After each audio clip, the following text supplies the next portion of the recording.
May mga maya mga kapulso. Maliliit to pero peste din ito mga kapulso sa mga palayan. Kaya titirahin natin to. Dito natin masusubukan kung gaano kaganda yung pagkasiro ng baril natin. Kasi maliliit to eh.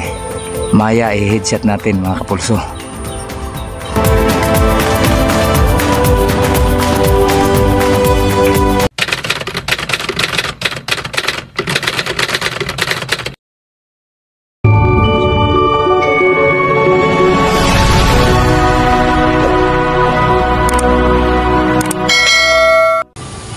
Hello mga kapulso. Hello mga kapulso.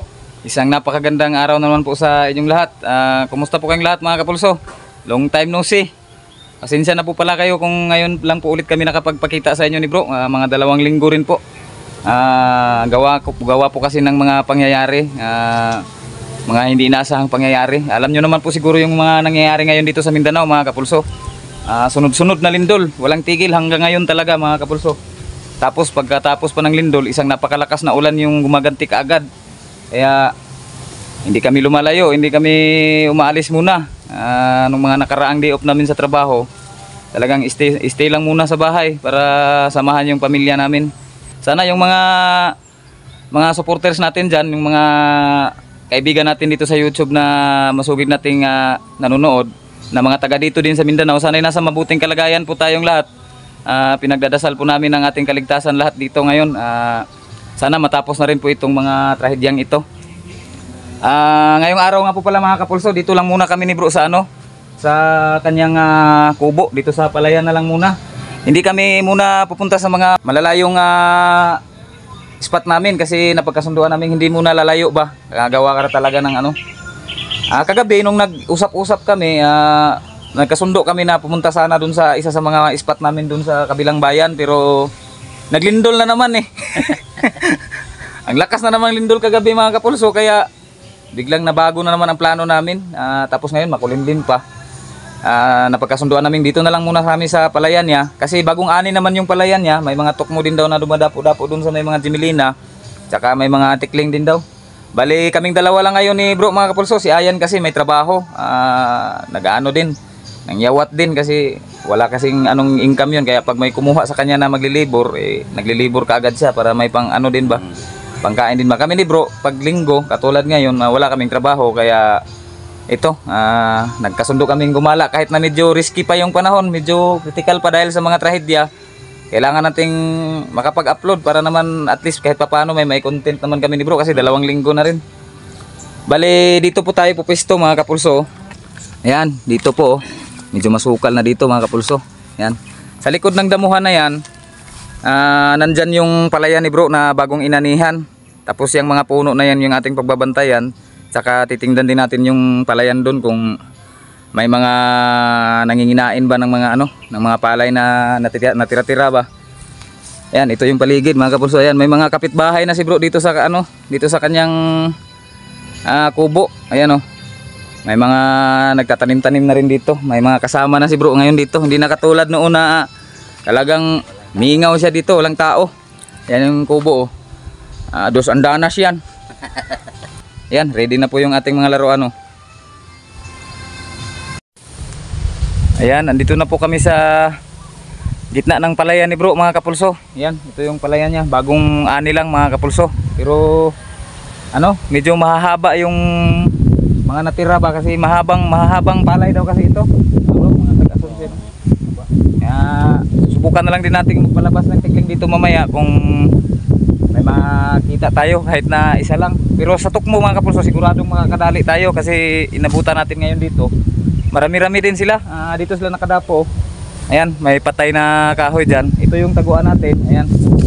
Bali, pinistuhan lang natin sa mga 30 meters pa din. 30 plus siguro ito kasi medyo malayo itong isa. Tapos itong isa 30 talaga ito, nasa harapan ko. Kasi bro, doon din sa pupesto. Ayan. Yan sa mga Madrid Cacao na yan. Kita pa sana siya dito sa kaya pa sana siya dito sa taguan ko, pero nakaharap kasi dyan sa may bahay na kasi dyan ngayon mga kapulso sa gilid ng kalsada. Mahirap na kung iharap natin yung ating baril doon, baka pa tayo, makasala tayo ba. Baka makadisgrasya pa kami ni bro. Kaya siya na lang daw pupisto doon siya pupisto sa may gilid para yung bala niya papunta dito. para sigurado talagang hindi tayo makakadisgrasya.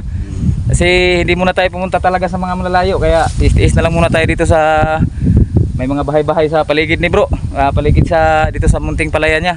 Papunta na rin si bro dun sa pupistuhan niya. Diyan siya mga kapulso. Ako, pasok na rin ako dito sa taguan ko.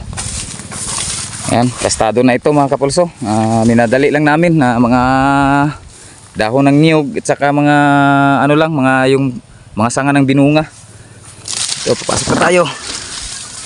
Ayan, nakapwesto na po yung ating Taros ituki, yung bigay ni si Reben. Diyan yung sisilipan natin sa isang puno. Ayan. Tapos yung isa naman dito. Ayan, bali 2 puno itong pagbabantayan ko. May mga puno ding iba dyan mga kapulso, pero maraming dahon yan eh. Subukan lang din natin kung may matira tayo dyan.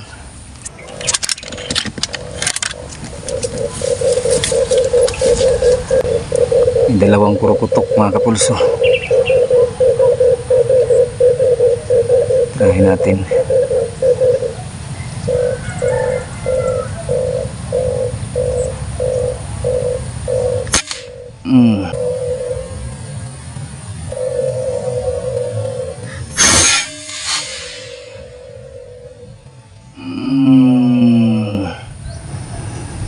Bagsak ang isa mga kapulso.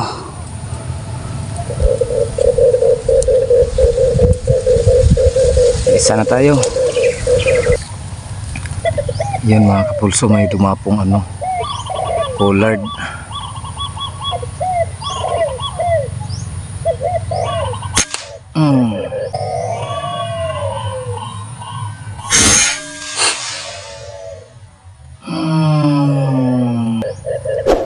Bullseye na naman mga kapulso. Pangalawa. Mga kapulso, may kurukutok na dumapo dito sa kabilang Jimelina. Subukan nating tirahin. Hirap ng pwesto ko.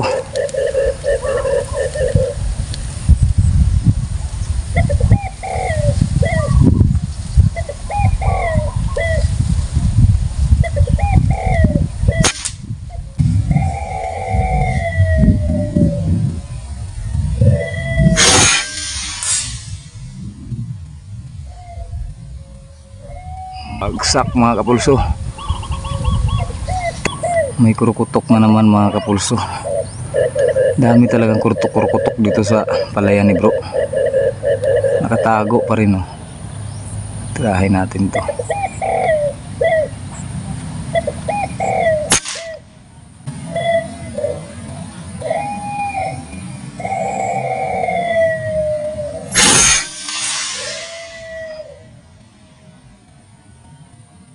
Bagsak.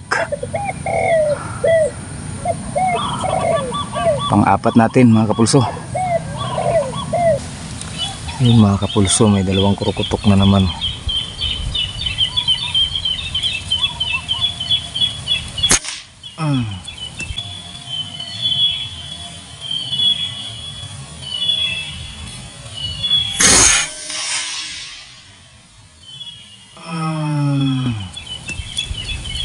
Bagsak ang isa.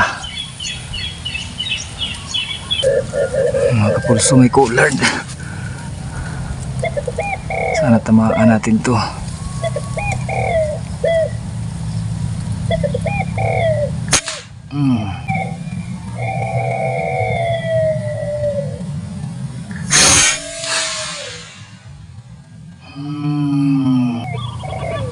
Bagsak mga kapulso.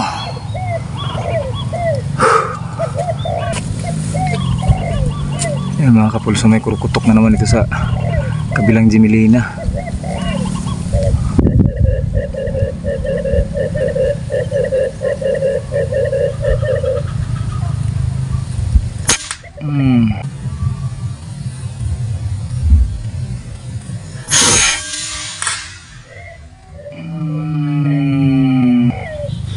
Bagsak na naman mga kapulso. Mga kapulso, may spotted.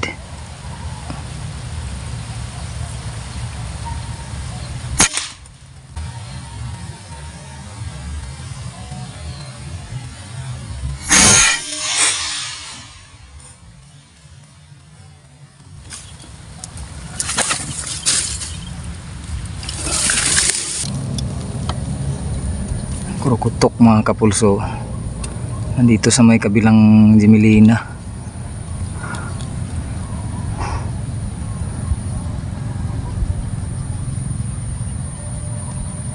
Ay, lumipad. Sayang.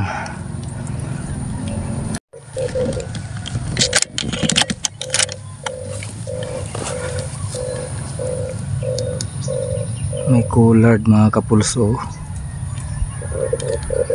Nakatago sa sanga ng sanga at mga dahon ng Jimilina. Subukan nating tirahin.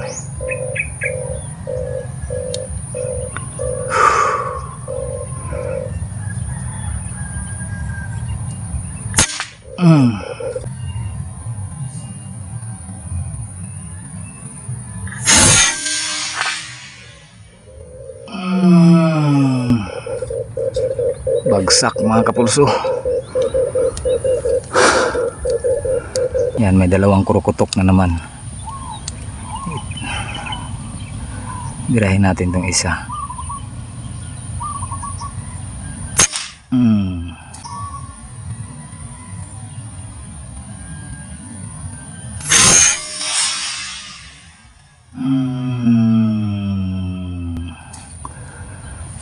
Bagsak na naman mga kapulso.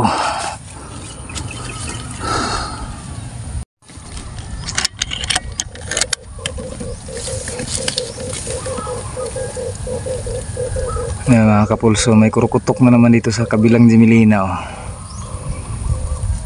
Tirahin natin.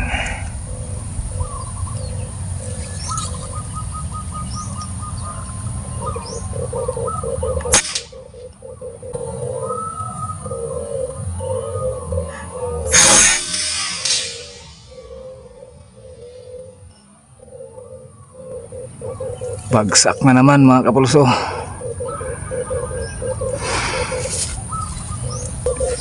May mga maya mga kapulso.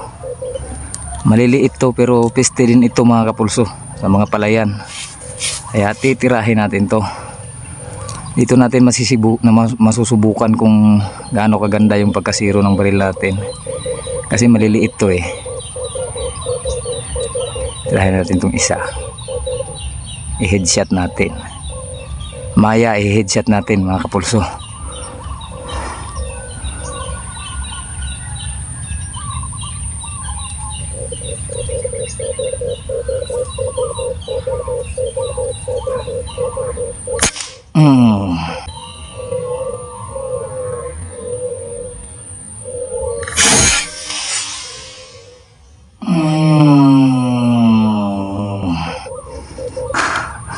Headshot yung maya mga kapulso. Ibig sabihin maganda ang pagkasiro ng baril natin, ang ating Taurus A2K.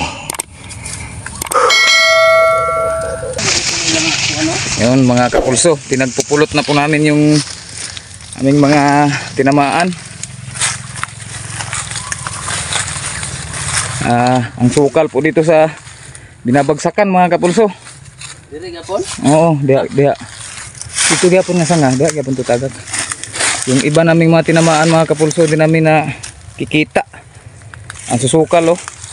Dito sa may punuan niya, sa may puno talaga, hindi naman siya masukal mga kapulso. Pero yung mga sa gilid-gilid, ang susukal.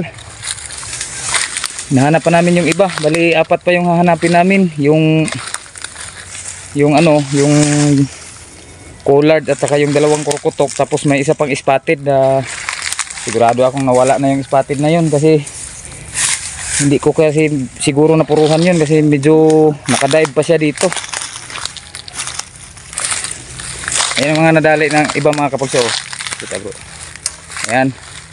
Bali 9 na piraso yan mga kapulso o 10.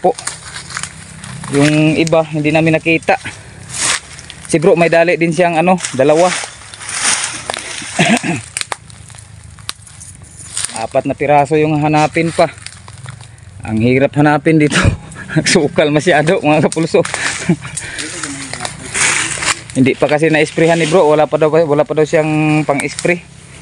Yung pangpatay ng mga bugang mga kapulso ba, ng mga damo ba. Hapon na rin. Mag-aalas 3 na. Bali nagsimula po tayo kanina. Mga alas 10 na yun mga kapulso. Yan no, bro, nag-memorize kung Diyan lang kasi siya mga kapulso namin tinira eh. Tapos pagdating dito wala.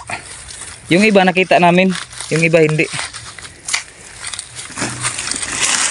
Ayun mga kapulso. Yan, hinahinay na pong naglalakad kami ni bro pauwi. Hapon na rin kasi. At least kahit papano, pakita itong kuha bro. Ayan. May nadali naman tayong mauulam-ulam mga kapulso. Sayang yung iba hindi natin nahanap. Bali 4 o 5 piraso yung hindi natin nahanap. Kasama pa yung maya na hinidshot natin. Hindi namin nakita ang sukal. Hindi kasi namin agad pinulot mga kapulso. Kasi para hindi mabulabog ba. Madali kasi mabulabog dito mga kapulso kasi maraming bahay ba. Pag nilapitan mo kaagad yung puno, nag-ano kaagad sila. Hindi na bumabalik kaya matagal naming ano yun ang tawag dun, pinupulot yung aming mga nadadali.